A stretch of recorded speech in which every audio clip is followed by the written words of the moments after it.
కువైట్లో వేధింపులకు గురవుతున్న తెలుగు కార్మికుడి ఆవేదనపై స్పందించారు మంత్రి నారా లోకేష్. ఎన్ఆర్ఐ బృందం ద్వారా తీసుకొచ్చే ప్రయత్నం చేస్తామని హామీ ఇచ్చారు. కేంద్ర సహకారంతో బాధితుణ్ణి రాష్ట్రానికి తీసుకొస్తామని హామీ ఇచ్చారు.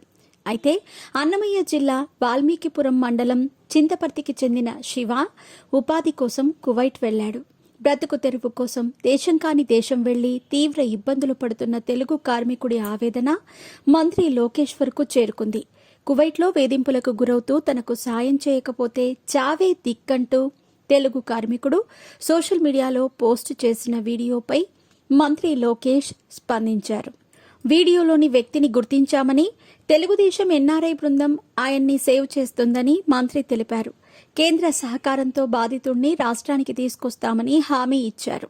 అయితే అన్నమయ్య జిల్లా వాల్మీకిపురం మండలం చింతపర్తికి చెందిన శివ ఉపాధి కోసం కువైట్ వెళ్లాడు. రాయచోటికి చెందిన ఏజెంట్ ద్వారా నెల రోజుల క్రితం కువైట్కి వెళ్లాడు. తనకు చెప్పింది ఒక పని, కానీ కువైట్ వెళ్లాక దుర్భర జీవితం గడుపుతున్నానని చెప్పాడు. ఎడారిలో వదిలేసి తీవ్రంగా వేధిస్తున్నారని శివ ఏడుస్తూ వీడియో రికార్డ్ చేసి సోషల్ మీడియాలో పోస్ట్ చేశాడు. కువైట్లో శివ పడుతున్న కష్టాలు చూసిన ఆయన భార్య, పిల్లలు కన్నీటి పర్యంతం అవుతున్నారు. దయచేసి తన తండ్రిని తిరిగి ఇండియాకు తీసుకురావాలని పిల్లలు వేడుకుంటున్నారు.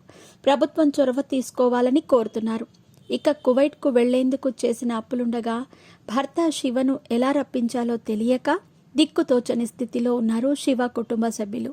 శివ ఆవేదనపై స్పందించిన లోకేష్ బాధితుడిని రాష్ట్రానికి తీసుకొస్తానని హామీ ఇచ్చారు.